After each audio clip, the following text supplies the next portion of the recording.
அனைவருக்கும் வணக்கம். இன்னைக்கு அசூரி லக்ஷணம், அபிமானம் அப்படிங்கிறத களைவது எப்படி? அப்படிங்கிற மாரி ஒரு பிரச்சனை கேட்டிருக்கோம். பட் ஞானேஸ்வரியில அவரு இதுக்கு என்ன விளக்கம் குடுத்திருக்காரு அப்படின்னா, பொறாமைக்கு ஈக்வேட் பண்ணியிருக்காரு. அபிமானம் அப்படின்னா, அவர் விளக்கத்துல என்ன வந்திருக்கு அப்படின்னா, பொறாமை குணத்தை அபிமானம் அப்படின்னு சொல்லிட்டார். அது ஏன் அப்படி சொன்னார்? அப்படின்னு பார்த்துட்டு முதல்ல 2 வரி பேசிட்டு அதுக்கப்புறமே படிக்கலாம். அபிமானம்னா இன் ஜெனரலா நம்ம என்ன நெனச்சுட்டு இருக்கோம்? அபிமானம் அப்படின்னா ஈகோன்னு ஜெனரலா சொல்லுவோம். அபிமானம்னா என்ன? நான், எனக்குன்னு ஒரு கண்டிஷன்ஸ் போட்டு வச்சிருப்பேன். இதுதான் சரி, இதெல்லாம் தப்பு, இது உண்மை, இது பொய், இது கரெக்ட், இது தப்பு அப்படின்னு சொல்லிட்டு, எனக்குன்னு ஒரு செட் ஆஃப் கண்டிஷன்ஸ் போட்டு வச்சுக்கிட்டு, அதுல ஸ்ட்ராங்கா நிக்கிறது அப்படின்னு இருக்கு இல்லையா? அதுக்கு பேரு அபிமானம்னு இன் ஜெனரலா நம்ம சொல்றது உண்டு. சரியா? அல்லது ஆ இன் ஜெனரல் ஈகோவ கூட அபிமானம்னு சொல்லுவான். ஏன்னா, அந்த என்ன சொல்றது? அடமெண்ட் அப்படின்னு சொல்லுவாங்க இல்லையா? ஸோ, அவன் பிடிச்ச பிடிக்கு என்ன 3 காலா? புடிச்ச முயலுக்கு 3 கால் சொல்லுவாங்க இல்லையா? இதெல்லாம் நம்ம வந்து அந்த அபிமானத்துக்கு ஈக்வேட் பண்ணலாம். ஸோ, ஒரு ஸ்ட்ராங்கா நிக்கிறது ஒரு கருத்துல, அதுவே சரி அப்படின்னு புடிச்சுட்டு நிக்கிறது அப்படின்னு சொல்லலாம். அத விட அதிகமா, நானே பெரியவன் அப்படிங்கிற அந்த விஷயத்திலயும் அந்த அபிமானம் அதிகமா வருது. இது ஜெனரலா நம்ம பார்த்தது. பட் ஞானதேவர் என்ன சொல்றாரு அப்படின்னா, அபிமானம் அப்படின்னுட்டாலே, அடுத்தவன் தன்னை விட உயர்வாக இருப்பதையோ, அல்லது உயர்வாக பேசப்படுவதையோ, தன்னால் ஜீரணிக்க முடியாத ஒரு தன்மைக்கு அபிமானம் என்று பெயர். அப்படிங்கிற மாரி ஒரு அழகான விளக்கத்த குடுத்துட்டார். சரியா? சரி. ஏன் அப்படி குடுத்தார் அப்படின்னா, ரொம்ப ஈஸி. அபிமானம்னாலே என்ன? சமபாவனைய விட்டு விலகுறதுக்கு அபிமானம்னு பேரு. சமபாவனைய விட்டு விலகுறதுன்னா என்ன? எல்லாருமே ஒண்ணுங்கிற அந்த அற்புதமான பிளாட்ஃபார்ம், அந்த அன்பு அப்டின்னாலே அனைவரும் சமமா இருந்தா மட்டும் தான் அன்பு காட்ட முடியும்னு கூட 2 நாள் முன்னாடி மெசேஜ் அனுப்பிச்சிருந்தேன்னு நெனைக்கிறேன். ஸோ, அந்த சமபாவனையை விட்டு விலகுறதற்கு, அன்பை விட்டு விடுவதற்கு அபிமானம் என்று பெயர். அபிமானம் இருக்கிற இடத்துல அன்பு இருக்காது. அன்பு இருக்கிற இடத்துல அபிமானம் இருக்க வழியே இல்ல. கண்டிஷனல் லைஃப் அப்டின்னு சொல்றோம் அபிமானத்த. லவ் வந்து அன்கண்டிஷனல் லைஃப்ன்னு சொல்றோம். சரியா? அப்போ இந்த கண்டிஷனல் லைஃப் அப்படிங்கிற இந்த அபிமானத்துக்குள்ள அவன் வரும்போது என்ன ஆகுது அப்படின்னா, ஆ இதுதான் சரி, இதுதான் கரெக்ட்டு. இப்போ பணம், புகழ், பதவி இதெல்லாம் இருந்தா தான் கிரேட்டு. மத்ததெல்லாம் ரொம்ப கம்மி அப்படிங்கிற மாரி ஒரு ஃபீலிங்ல இருக்கான்னு வச்சுப்போமே. அப்போ குவைட் நேச்சுரலி மற்றவர்கள் இவனை விட உயர்வாக இருப்பதை எப்படி ஜீரணிக்க முடியும்? இவன பொறுத்தவரைக்கும் இதுதான் உயர்வு, தாழ்வுன்னு கண்டிஷன் இருக்கு. அந்த கண்டிஷன்ல உயர்வா இருக்கிறது தான் இவனுக்கு பிடிச்சிருக்கு. இவன் உயர்வா இருக்கணும்னா, மத்தவங்கலாம் இவனுக்கு கீழ இருக்கணும். அப்ப மத்தவங்கலாம் இவனுக்கு மேல போயிட்டாங்கன்னா, இவனால மேல போக முடியல அப்டின்னா, ஆட்டோமேட்டிக்கலி ஜெலஸி வரத்தானே வேணும். It's so simple to understand. அதாவது ஏன் வந்து அபிமானத்த பொறாமையோட ஈக்வேட் பண்ணாரு அப்டின்னா, அபிமானம் அப்டின்றது கண்டிஷன் போட்டு வச்சிருக்கு. இப்டி இப்டி இருந்தா உயர்வு, இப்டி இப்டி இருந்தா தாழ்வு. இதுக்கு அபிமானம்னு நம்ம சொன்னோம். அப்ப அந்த உயர்வானவனாக இருக்க வேண்டும் என்று ஆசைப்படுவது அபிமானம். நீ உயர்வானவனா இருக்கணும்னு மத்தவங்க எல்லாம் உன் கீழ இருக்கணும். எப்போ வந்து மத்தவன் மேல போறானோ ஆட்டோமேட்டிக்கா பொறாமை அப்படிங்கிறது வந்துருது. அப்ப வந்து ஜீரணிக்க முடியலன்னா, அதுக்கு பேரு பொறாமைன்னு சொல்லுவோம். இது வந்து அபிமானம் அப்படின்னு சொல்லியிருக்கார். இப்ப அவர் வாயால என்ன அழகா பேசியிருக்கார் அப்படின்றத படிச்சுட்டு we will go to the அது எப்படி களையறதுன்னு பார்க்கலாம். "ஜகமெல்லாம் தேகத்தில் விசுவாசம் பாராட்டுகிறது. விசுவத்துக்கெல்லாம் பூஜ்யன் ஈஸ்வரன்." ஆக்சுவலா இங்க ஃபர்ஸ்ட் 4 அண்ட் 5 லைன்ஸ்ல நல்லா கவனிங்க. அவர் என்ன சொல்ல வர்றாரு அப்படின்னா, இந்த ஒட்டுமொத்த உலகமும் இந்த தேகத்தை தான் தேகத்த தான் நம்பி இருக்கு. இந்த தேகம் தான் எல்லாமே பண்ணுதாம். இது இல்லைன்னா என்னால எதுவுமே பண்ண முடியாதாம். இதுதான் எனக்கு சந்தோஷத்த குடுக்குதாம். அப்படின்னு சொல்லிட்டு முழுக்க, முழுக்க நான் யாரை நம்பி வாழ்கின்றேன் என்றால், இந்த தேகத்தை நம்பி வாழ்கின்றேன். இந்த தேகமோ இன்னொரு மகத்தான சக்தியை நம்பி வாழ்ந்து கொண்டிருக்கிறதுன்றத மறந்துட்டேன்ல. எவ்வளோ பெரிய முட்டாள்தனம் பாருங்களேன். Actually who I am depending on this body அப்படின்னு நம்ம சொல்றோம் இல்லையா? முழுக்க, முழுக்க எனக்கு ஏதாவது ஒரு கஷ்டம்னா, அந்த பாடிய வச்சு தான் பேஸ் பண்ணி கஷ்டம்னு சொல்றது. முழுக்க, முழுக்க இந்த பாடிய டிபெண்ட் பண்ணியே நம்ம வாழ்றோம். ஆனா, இந்த பாடி இன்னொன்னு டிபெண்ட் பண்ணி இருக்குன்ற விஷயத்த சுத்தமா மறந்து தொலைச்சிட்டோம். சரியா? ஆனா, கொஞ்ச நேரத்துக்கு முன்னாடி இந்த பஞ்சபூதங்கள் அப்படிங்கிற விஷயத்துல நெறைய சொன்னாரு. இயற்கைன்னு வச்சுக்கோங்க, இறைவன் வச்சுக்கோங்க. But this body is 100% dependent on some more force ஒரு பெரிய சக்தி. அத மறந்தாச்சு. சரியா? அந்த சக்திக்கு ஈஸ்வரன் அப்படின்னு பேர். இந்த இடத்துல வருது. ஞானதேவர் சொல்றது. நான் அடுத்த 4 வரி உங்களுக்கு புரியணுன்றதுக்காக நான் முதல்லயே ஒரு பிட்ட போட்டு வைக்கிறேன். ஸோ நம்ம எல்லாரும் என்ன நெனச்சுட்டு இருக்கோம்னா, அந்த பாடி அப்படிங்கிறது தான் ரொம்ப முக்கியம் அப்படின்னு நெனச்சுட்டு இருக்கோம். அட லூசு பயலே இந்த பாடிய பாதுகாக்கிறதே இன்னொன்னு இருக்குல்ல. அப்படிங்கிற அந்த விஷயத்த பத்தி ஈஸ்வர சைத்தன்யம், ஜீவ சைத்தன்யம் அடிக்கடி நான் பேசிட்டு இருக்கேன். இப்போ ஆஃப் லேட் நம்ம பார்த்தீங்கன்னா, அந்த ஈஸ்வர சைதன்யத்தின் பெருமையை நம்ம ரொம்ப கொண்டாடுறோம். ஜீவனாய் இருப்பது நமக்கே பெருமை, ப்ரொவைடட் இந்த ஜீவன் ஈஸ்வரனோடு சமனாகதி செய்து விட்டிருந்தானால் அப்படின்னு பேசணும். இன்ஃபேக்ட் ஒரு கிளாஸ்ல நீங்களா பேசியிருப்பீங்க, ஜீவன் உயர்ந்தவனா ஈஸ்வரன் உயர்ந்தவனா என்றால், ஜீவன் ஈஸ்வரனிடத்தில் சரணாகதி செய்திருந்தால் ஜீவனே உயர்ந்தவன் என்றும், ஜீவன் தன்னை அகங்காரியாக திரிந்து கொண்டிருந்தால் அங்கே ஈஸ்வரன் தான் உயர்ந்தவனாக இருந்து இவனை போட்டு வாங்கி கட்டி அள வேண்டியது இருக்கும். அப்படின்லாம் நிறைய விஷயங்களை நம்ம பார்த்துட்டு இருக்கோம். அப்போ ஈஸ்வரன் அப்படின்னு ஒண்ணு இருக்கான், அதுதான் எல்லாமா இருக்கு. அது கிருஷ்ணா ஃபீலிங் ஜெனரலா நம்ம சொல்றதுன்னு வச்சுக்கோங்களேன். அனைத்தும் கண்ணனடா, இங்கே அனைத்தும் கண்ணனின் லீலையடா அப்படிங்கிற அந்த விஷயத்தை பத்தி பேசினா ஒருத்தனுக்கு வயிறு எரியுது. ஏன்னா எல்லாம் அவன் என்ன, அப்ப நான் யாரு அப்படின்னு தோணுதான். இந்த குட்டியூண்டு பாடியை நம்பிட்டு நீ தான் பெரியவன்னு நினைக்கக்கூடிய ஒரு கேவலமான விஷயம் தான் இந்த அபிமானம். சரியா? இங்க அவர் என்ன சொல்றாருன்னா, ஒருத்தன் எடுத்து பேச ஆரம்பிக்கிறான். என்ன பேச ஆரம்பிக்கிறான்னா, டே பாடியை போயிட்டு நீ நினைச்சுக்கிட்டு இந்த லிமிடெட் குட்டியூண்டு கான்சியஸை வச்சுக்கிட்டு நான் பெரியவன் பெரியவன் பேரிக்கை எடுத்துக் கொண்டிருக்கிறாயே, actually it is not a true. Eswaran ஒருத்தன் இருக்கான், மகாசக்தி ஒன்று இருக்கின்றது, அதுதான் இவை அனைத்துமாக இருந்து கொண்டிருக்கிறது, அத்தனையும் இயக்கிக் கொண்டிருக்கின்றது அப்படிங்கிற அந்த விஷயத்தை பத்தி எடுத்து பேச ஆரம்பிச்சா அவனுக்கு வயிறு எரியுது. ஏன்னா நான் தானே பெரியவன், என்னை விட இன்னொருத்தவன், அவன் கீழே நான் இருக்கேன், நீ எப்படி சொல்லலாம் அப்படின்னு அந்த பேச்சு வருது. அப்படிங்கிற விஷயத்த அவர் நான் படிக்கும்போது உங்களுக்கு புரியும். புரியுதான்னு பாருங்க. ஜகமெல்லாம் தேகத்தில் விசுவாசம் பாராட்டுகிறது, விஸ்வத்துக்கெல்லாம் பூஜ்யன் ஈஸ்வரன். தட்ஸ் நாட் ட்ரூ ஆக்சுவலி, இல்லையா? அப்ப உண்மை என்ன? விஸ்வத்துக்கெல்லாம் பூஜ்யன் ஈஸ்வரன். பூஜ்யன்னா என்ன? அவன் இல்லாமல் அணுவும் அசையாது. சோ நம்ம 24 மணி நேரம் அவன் பூஜை செய்து கொண்டுதான் வாழ வேண்டும். ஒரு செகண்ட் நீ அவனை, நம்ம பூஜை பண்றதில்ல, பட் எனிவே பூஜைக்குரியவன் அவன். ஏன்னா அவன் இல்லைன்னா நம்ம இல்லை, இல்லையா? அப்போ பூஜ்யன் ஈஸ்வரன். அப்ப அந்த உண்மையை எடுத்து பேசுறாரு ஒருத்தர். ஓகேவா? ஜகத்துக்கெல்லாம் ஒரே தேஜஸாக இந்த சூரியன் விளங்குகின்றான். இந்த சூரியன்னா யார சொல்றாங்க? அது ஈஸ்வரனை.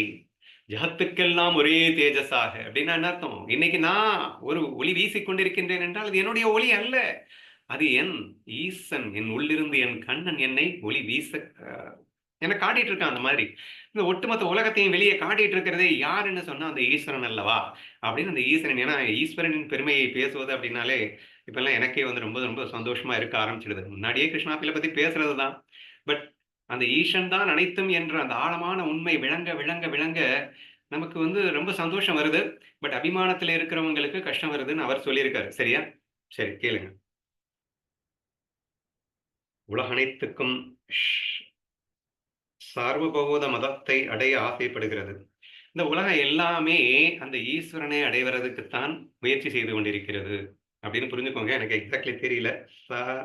சர்வ பௌமத பௌ பௌம பதம் அப்படின்னு ஒண்ணு இருக்கு. சர்வ பௌம பதம் ஏதோ ஒரு பதமுக்தி என்னமோ சொல்றாங்களே, வைகுண்டம், இதெல்லாமே ஒரு ஒரு பதம் அப்படின்னு வச்சுக்கோங்க. இது இன் ஜெனரலா நான் இங்க என்ன புரிஞ்சுக்கிறேன் அப்படின்னா, அனைவரும் ஈஸ்வரனின் புகழ் பாடுவது தானே இங்க. ஈஸ்வரனை அடைய முயற்சித்துக் கொண்டிருக்கிறது அப்படின்னு சொல்றாரு. சாவற்றிருப்பதற்கு உலகத்தார் அனைவரும் ஆசைப்படுகிறார்கள் என்று இப்படிக்கு நிர்வாதமாக யாவராலும் ஒத்துக்கொள்ளப்பட்டவையாக இருக்கும் விஷயங்களை எவராவது விவரித்து வர்ணிக்க தொடங்கினால் அப்படின்னா, ஈஸ்வரனை நீ அடைந்து விட்டால் உனக்கு என்றென்றும் மரணமே கிடையாது. நீ சரணாகதி செய்து விட்டால் நீ நித்திய முக்தனாகி விடுவாய். ஏனென்றால் ஈஸ்வரன் நித்திய முக்தன். நீ அவனோடு சரணாகதி அடைத்தால் நீயும் முக்தனாகி விடுவாய். சரியா? அப்போ அந்த மாதிரி நீ ஒரு சாகாவரம் பெற்று வாழ வேண்டும் அப்படின்னு சொன்னா நீ ஈஸ்வரனை சரணடைய வேண்டும் அப்படிங்கிற இந்த மாதிரியான அற்புதமான விஷயங்களை எவராவது பேச தொடங்கினால் அதை கேட்டு மாத்சரியம் அப்படின்னாலே பொறாமைன்னு புரிஞ்சுக்கோங்க, பாராட்டி கொண்டு கர்வத்தால் வீங்க தொடங்கி ஈஸ்வரனை கடித்து தின்று விடுவேன், வேதத்தை விஷம் வைத்து கொண்டு விடுவேன் என்று சொல்லிக் கொண்டு ஏதேனும் ஒரு வஸ்து பெருமையாக கொண்டாடப்படுவதற்கு காரணமாக அதனிடத்தில் ஏற்பட்டிருக்கும் ஒரு நற்குணத்தை இல்லை என்று மறுத்து கொண்டிருக்கும் ஒருவன் அபிமானம் படைத்தவன் ஆவான் அப்படின்னு சொல்லியிருக்காருங்க. சரியா? சோ இப்ப அவனுக்கு கோபம் வருது. யார் மேல கோபம் வருதுன்னா, அந்த யாரை பற்றி உயர்வாக நம்ம பேசுகின்றோமோ அந்த உயர்வாக இருப்பவர்கள் மேல் அவனுக்கு அதிக பயங்கரமான ஒரு கோபம் வருது. அவனை கடித்து தின்று விடுவேன், வேதத்தை கொளுத்தி விடுவேன், இதெல்லாமே உயர்வாக சொல்லப்படுகின்ற ஒரு விஷயத்தை அவனுக்கு பொறுக்க முடியல. ஏன் வேதத்தை கடித்து தின்றேன்னு சொல்ல நான் இன்னைக்கு காலையில மெசேஜ் அனுப்பிச்சேன். If you think against the Veda your number 1 ஃபூல்னு சொல்லியிருக்கேன். சரியா? இவன் தானே பெரிய அறிவாளி நினைச்சிட்டு இருக்கான். பெரிய அறிவாளி நினைச்சுக்கிட்டு வேதத்தையே குற்றம் சொல்றது. பகவத்கீதையில சொல்லியிருக்கிறதையே குற்றம் சொல்றது. என்ன ஞானதேவர் இப்படி பேசிட்டு இருக்காரு அப்படின்னு ஞானதேவரையே குற்றம் சொல்றது. சரியா? உன் புத்தி அதுக்காக கொடுத்திருக்கு. லூசு பயலே அவர் என்ன சொல்லியிருக்காருன்னு புரிஞ்சுகிட்டு வாழ பழகிக்கணும் இல்லையா? அது இல்லாம நான் புத்திசாலியாம், தீவிர புத்தி படைத்தவனா அப்படின்னு சொல்லிட்டு நீ வேதத்துக்கே எகெயின்ஸ்டா போறது அப்படிங்கிற மாதிரியான புத்தின்றது லூசுத்தனமான புத்தின்னு நம்ம சொல்லியிருந்தோம் இல்லையா? சோ கிட்டத்தட்ட இவன் புத்தி அப்படிதான் வேலை செய்யுது. அந்த ஈஸ்வரனை பற்றி விவரமாக சொல்லும்போது இவனால பொறுத்துக்க முடியல. வேதத்தை நான் கொளுத்திடுவேன். என்ன வேதத்தை விட இவனுக்கு எல்லாம் தெரிஞ்ச மாதிரி இவன் வந்து ஒரு ஃபீலிங். சரியா? இது ஏன் வருது, எப்படி வருதுன்னுலாம் கேட்காதீங்க. ஆனா வந்து தொலைச்சிருச்சுல்ல. நம்ம கிட்ட எல்லார்கிட்டயுமே இருந்ததில்ல, இப்பயும் இருக்குல்ல, கொஞ்சமாவது இருக்குல்ல. அப்படி ஃபீல் பண்ணி பாருங்களேன். ஏங்க அது முதல்ல சொல்லிடுறேன். அபிமானம் இவர படிச்சத கேட்டவுடனே ஈஸ்வரன் இல்லைன்னு நாங்க சொல்லலங்க. நாங்க ஈஸ்வரன் இல்ல இருக்காங்கன்னு ஒத்துக்கிறோம். அதனால எங்களுக்கு அபிமானம் இல்லைன்னு சொல்லிறாதீங்க. இங்க அபிமானம்னு அவர் சொல்ல வர்றது என்னன்னா, பொறாமைன்னு சொல்லிட்டாரு. If someone is little bit ahead, உங்கள விட பெருமையாக ஒருத்தர் வருகிறார் என்றால், உங்களால் பொறுத்துக் கொள்ள முடியவில்லை என்றால், நீங்க அபிமானத்துல தான் இருக்கீங்க. அது கொஞ்சமாவது நமக்கும் இருக்கத்தானே செய்யுது. சரியா? அப்போ அப்ப ஈஸ்வரன் அப்படிங்கிறதுல நமக்கு முழு விசுவாசம் இல்லைங்கிறேன் நானு. நீ ஈஸ்வரனை நம்புறேன்னு சொல்ற. ஆனா பொறாம வருதுங்கிற. பொறாம வந்துருச்சுனாலே நீ ஈஸ்வரனை நம்பலேங்கிறேன் நான். சரியா? ஏன்னா ஈஸ்வரன் அப்படிங்கிறத பத்தி பேசும்போது என்ன சொல்லியிருந்தோம்? அவனன்றி அணுவும் அசையாத அனைத்தையும் அவனே இயக்குகின்றான் அப்படின்னு சொல்லும்போது, நீ எப்படி வந்து இன்னொருத்தர்ட்ட பொறாமப்பட முடியும்? அவன்ட்ட சரண்டர்ல இருந்தா எப்படி பொறாமப்பட முடியும்? அனைத்தும் அவன் என்று நீ சமபாவனையில் இருந்திருந்தால் எப்படி பொறாமப்பட முடியும்? இது வெறும் மாயை என்று புரிந்திருந்தால் எப்படி பொறாமப்பட முடியும்? சோ தேர்ஃபோர் நமக்குள்ள அந்த பொறாமை குணம் இருக்குது அப்படின்னு சொன்னா, அசசாதர்கள்ல நம்ம பிராக்டிஸ் தானே பண்ணிட்டு இருக்கோம். சோ அத ஒரு பெஸ்ட் யாஸ்டிக்கா நம்ம யூஸ் பண்ணிக்கலாம். லிட்டில் பிட் பொறாமை கண்டிப்பா இருக்கத்தான் செய்யுது. எல்லா இடத்துலயும் இருக்குங்க. என்ன கொடுமைன்னா, முக்கியமா பார்த்தீங்கன்னா, அண்ணன், தம்பி, அக்கா, தங்கை கிட்ட வரும். யாராவது கம்பேர் பண்ணி பேசுவாங்க. இந்த கம்பேரிசன் மோசமான வியாதி இந்த பொறாமைக்கு. சரியா? சோ இவன் பெட்டர் அப்படின்னு சொல்லிட்டா, தன் உயிர் தோழன் அல்லது தன் உயிர் நண்பன் அல்லது தன் சகோதரன் ஒருவன் உயர்வாக இருப்பதைக் கண்டு பெருமை கொள்ள வேண்டிய அந்த இடத்தில் பெருமை வராதுங்க. அந்த இடத்துல ஏன் எனக்கு என்ன குறைச்சலு? நான் ஏன் கீழ போயிட்டேன் அப்படின்னு சொல்லிட்டு அந்த இடத்திலே மனம் வலிக்கிறது என்றால் அதுக்கு பேரே பொறாம தானே. இல்ல நான் அவர வந்து கீழ வந்து இறக்கணும்னு நினைக்கல. நீ அத பார்த்து பெருமைப்படலைல, சந்தோஷப்படலைல அந்த மொமெண்ட்டே அவுட் தானே. சோ அந்த அளவுக்கு நமக்கு இன்னமும் அந்த குணம் இருக்கின்றது. அதை துடைப்பதற்கு என்ன உபாயம் அப்படின்றத நான் அப்புறமா சொல்றேன். பட் இங்க இவர் என்ன சொல்லியிருக்காருன்னா, அத ஃபர்ஸ்ட் புரிஞ்சுக்கோங்க. அந்த பொறாமைன்ற குணமே அந்த அபிமானம் அப்படிங்கிற ஒரு மோசமான குணத்துக்கு இருக்குன்றத புரிஞ்சுக்கோங்க அப்படின்றதுக்காக சொல்றேன். பட் இங்க வந்து என்ன சொல்லிட்டாருன்னா, ஈஸ்வரன வந்து திட்டுறான் அப்படின்ற ரேஞ்சுக்கு போகும்போது, அந்த அளவுக்குலாம் நான் இல்ல அப்படின்னு நீங்க நினைக்காதீங்க. நம்ம எல்லாரும் அப்படிதான் நினைச்சிருக்கோம். நான் அடுத்து என்னுடைய ஆன்சர்ல அத நான் பிரசன்ட் பண்றேன். உண்மையிலேயே நம்ம ஈஸ்வரன நம்புறோமா? இல்லையான்னு. ஈஸ்வரன நம்புறவனுக்கு பொறாமை இருக்க சான்ஸே இல்லங்க. அப்படி அந்த பேசிஸ்ல நான் சொல்ல ட்ரை பண்றேன். என்று சொல்லி ஏதேனும் ஒரு வஸ்து பெருமையாக கொண்டாடப்படுவதற்கு காரணமாக அதனிடத்தில் ஏற்பட்டிருக்கும் நற்குணத்தை இல்லை என்று மறுத்துக் கொண்டிருக்கும் ஒருவன் அபிமானம் படைத்தவன் அப்படின்னு சொல்லிட்டாரா? எக்ஸாம்பிள்ஸ் பாருங்க ஒவ்வொன்னா அடுக்குறாரு. வெட்டில் பூச்சி தீப ஜோதி மேலும், மினுமினு பூச்சி சூரியன் மேலும், ஊர்க்குருவி சமுத்திரத்தின் மேலும் பகை பாராட்டுவது போலே. இன்னும் ஒரு கொடுமையா இருக்கு. யார் நான் யாரு? ஈஸ்வரன் யாரு? யார் யார்கிட்ட பொறாமப்படுறாங்க அப்படிங்கிறத கற்பனைக்கே எட்டாத ஒரு விஷயம் தான். விட்டில் பூச்சி தீப ஜோதியின் மேல், மினுமினு பூச்சி சூரியனின் மேல், அப்புறம் என்ன? ஊர்க்குருவி சமுத்திரத்தின் மேல் பகை பாராட்டுவது என்பது நடக்குமா? அப்படித்தான் இருக்கு. என்ன பண்றது? தன்னையே தான் பெரியவனாக நினைத்துக் கொண்டு இந்த அபிமானம் படைத்தவன் ஈஸ்வரனுடைய பெயரை காதால் கேட்கக்கூட தகியான். தனக்கு பூஜ்யனான தகப்பனை பார்த்து இவன் என் சக்களத்தியாய் ஏற்பட்டான் என்பான். அதாவது ரொம்ப பெரியவங்கள, மிகவும் உயர்ந்தவர்கள நம்ம மட்டமா மதிக்கிறத தான் இந்த இடத்துல சொல்லியிருக்கு. இப்படி அகம்பாவ பெருக்கால் தடித்த மனம் படைத்திருக்கும் ஒருவன் அபிமானி ஆவான். இப்படியே அறிவுக்கேடனான அவன் ரௌத்ர நரகத்தின் ராஜமார்க்கம் ஆவான். ரௌத்ர நரகத்தின் இருக்கிறதுல நரகத்திலேயே மோசமான நரகம்னு ஒண்ணு இருக்குன்னா, அதுக்கு ராஜமார்க்கம் இதுதான். சோ இந்த அபிமானம் உங்ககிட்ட இருந்ததுன்னா, ஸ்ட்ரெய்ட் அவே நரகத்துல தான் போய் நிற்பாய் என்ற ஒரு விஷயத்த அழகா பிரசன்ட் பண்ணியிருக்கார்.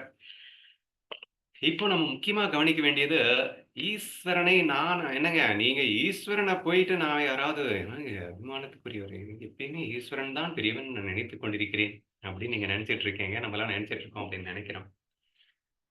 அப்படின்னா நம்மலாம் சரணாகதியில இருக்கணும். ஈஸ்வரனின் உண்மையான அந்த குணத்தை புரிந்திருந்தால், தகுதியை புரிந்திருந்தால், என்னுடைய தகுதி என்ன, அவனுடைய தகுதி என்ன என்று புரிந்திருந்தால், அவன் எதற்காக இங்கே இருக்கின்றான், என்னுடைய வேலை என்ன, எதுவுமே உண்மையிலேயே தெரிந்திருந்தது அப்படின்னு சொன்னான்.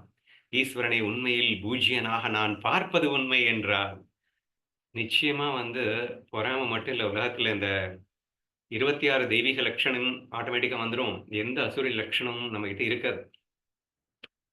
That is why of late I am keep on explaining about the power of ஈஸ்வரா. சரி. ஈஸ்வரன் என்றால் என்ன? ஜீவன் என்றால் என்ன? இது நான் அடிக்கடி நான் ரொம்பவே எலாபரேட்டா பேசிட்டேன். பட் எனிவே இந்த அபிமானத்துக்கு அவர் விளக்கமா சொன்னதே ஈஸ்வரனை பகை பாராட்டுவதுன்னு சொல்லிட்டாரு. அப்ப நான் வந்து அதுதானே பேசி ஆகணும். என்னுள் அந்தர்யாமியாக ஒரு சக்தி செயல்படுகிறது. அதுதான் என்னை இயக்கிக் கொண்டிருக்கின்றது என்பதை நாம் ஈஸ்வரன் என்று நாம் ஒரு விஷயத்த சொன்னோம். பரபிரம்மம் என்று ஒன்று இருந்தது. அது மட்டுமே தான் இருக்கிறது. அது எதுவும் செய்யாமலும் சேவிக்காமலும் இருந்து கொண்டிருக்கின்ற அந்த வேளையிலே பரபிரம்மே அதனின் ஒரு பகுதியாக ஈஸ்வரனாக வெளிவருகிறது. அந்த ஈஸ்வரன் என்பதன் சுத்த சாத்வீகமானவன், பரிசுத்தமானவன். அவன்தான் இந்த மாயையின் அதிபதி. சரியா? அப்போ அவன் இன்னொருவனா வரணும்னா மாயையில தான் வர முடியும். சும்மா நாச்சுக்கும் தானே வர முடியும். பொய்யா தானே வர முடியும். ஏன்னா 1, 2 ஆக முடியாதுல்ல. 1, 2 ஆகணும்னா பொய்யாக சும்மா நாச்சுக்கும் அதுவே 2ஆக தோன்றிக் கொள்ளலாம் இல்லையா? நம்ம கற்பனையில நாமளே பலவா மாறிக்கிறோம் இல்லையா? அந்த மாதிரி. அப்படி அந்த பரபிரம்மம் ஈஸ்வரனாக மாறும்போது மாயையில் தான் மாற முடியும். ஈஸ்வரன்ட்டாலே மாயைன்னு புரிஞ்சுக்கணும். நம்பர் 1. அந்த மாயை அது மெகா மாயை. அந்த மாயை இப்போ விளையாடணும் அப்படின்னா அகைன் பல ஆயிரக்கணக்கான ஜீவன்கள் வேணும்ல. சும்மா ஈஸ்வரன் மட்டும் எப்படி? அப்ப அத வந்து எக்ஸ்ட்ரீம் கண்ட்ரோலராக இருந்து கொண்டு பல ஆயிரம் ஜீவன்களாக அதுவே உருமாறிக் கொள்கிறது. அந்த பல ஆயிரம் ஜீவன்களாக அது உருமாறும்போது, அந்த மகத்தான அந்த மெகா கான்ஷியஸ்ல இருந்து குட்டி, குட்டி கான்ஷியஸாக மைக்ரோ கான்ஷியஸாக அது வெளிவருகிறது. அப்படின்னா, இது வந்து அது சர்வஞன், அனைத்தும் அறிந்தவன் அவன். இவன் வந்து அல்பஞானி. சரியா? ஒண்ணும் தெரியாது எனக்கு. அடுத்த நாளைக்கு என்ன நடக்க போகுதுன்னு கூட எனக்கு தெரியாது. அப்போ குட்டியோண்டு நாலேட்ஜோட நான் வர்றேன். அது மட்டும் இல்லாம எனக்கு ஒரு சுதந்திரம் கொடுக்கப்பட்டது. இந்த மாய விளையாட்டில் நான் எப்படி வேண்டுமானாலும் விளையாடலாம் என்று. சத்துவ ரஜதமோ குணங்களை ஈஸ்வரன் நிர்மாணிக்கின்றான். ஏன்னா, ஒரு சினிமா எடுக்கணும் அப்படின்னு சொன்னா வில்லன் வேணும், ஹீரோ வேணும், ஒரு நடுத்தரமான ஒரு காமெடியன் வேணும், எல்லாம் வேணும்ல. அப்போ அது எல்லாமே அவன் உருவாக்கி இருந்தாலும், யார் யார் எந்த வேஷத்துல ஆடணுங்கிற அந்த சுதந்திரத்த நம்மகிட்ட குடுத்துட்டு, ஆட்டுறதெல்லாம் அவன் தான் வச்சுக்கிறான். திரைப்படத்தையே எக்ஸாம்பிள் எடுத்துக்கோங்க. திரைப்படத்துல வில்லனா நடிக்கிறேன் அப்படின்னு அவன் வந்து ஒத்துக்கிட்டு போயிட்டான் அப்படின்னு சொன்னா, இவனால வில்லத்தனம்லாம் பண்ண முடியாது. டைரக்டர் என்ன சொல்றாரோ அத மட்டும் தான் பண்ண முடியும் இல்லையா? அதே மாதிரி நீ வந்து ஒரு ஹீரோவா நான் வந்து நடிக்க போயிட்டேன் அப்படின்னு சொன்னவொன்னே, உன் ஹீரோயிசத்த நீ ஒண்ணும் காட்ட முடியாது. உன் டைரக்டர் தான் உன் ஹீரோயிசத்தையே காட்ட வைப்பான். ஸோ சிமிலர்லி இங்கே டைரக்டர் என்று சொல்லப்படுபவன் தான் அந்த ஈஸ்வரன் என்று புரிந்து கொண்டால், இங்கே நடிகர்களாக வலம் வருவதுதான் இந்த ஜீவன் என்று புரிந்து கொண்டால், ஈஸ்வரனின் முழுமையான கட்டுப்பாட்டின் கீழ் இருப்பவனே இந்த ஜீவன் என்றும் உணர்ந்து விட்டால், இங்கே ஏற்றத்தாழ்வு என்று இருப்பதற்கு வழி இருக்கின்றதா? இப்ப ஏற்றத்தாழ்வு என்று இருப்பதால் வந்தது அபிமானம். ஆனால் ஏற்றத்தாழ்வு என்ற ஒன்று இல்லவே இல்லை என்று புரிந்து கொண்டால் வருவது அன்பு. அவ்வளவுதாங்க டிஃபரன்ஸ்.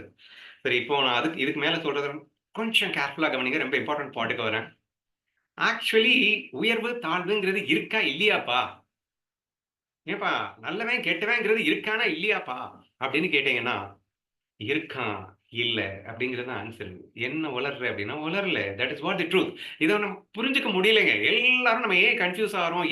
எல்லாரும் கீழ வந்து அந்த மோட்டிவேஷனல் ஸ்பீச்சஸ்ல இல்ல கீழ நம்ம சின்ன வயசுல இருந்தே அப்பா சொல்லிக் குடுப்பான். "டேய் நம்ம உயர்ந்த ஸ்தானத்துக்கு போகணும்டா. எல்லாரும் நம்மள அண்ணாந்து பார்க்கணும்டா. நீ நடந்து போனா சல்யூட் அடிக்கணும்டா உனக்கு பார்." இதெல்லாம் என்னங்க இது? இப்ப சின்ன வயசுல இருந்தே நமக்கு அதுதானே கத்துக் குடுத்துட்டு இருக்காங்க. பட் அத கத்துக் குடுத்தது பொய்யா? நான் ஃபர்ஸ்ட் ரேங்க் வாங்கணும்னு நினைக்கிறது தப்பா? நம்பர் 1 இருக்கணும்னு நினைக்கிறது தப்பா?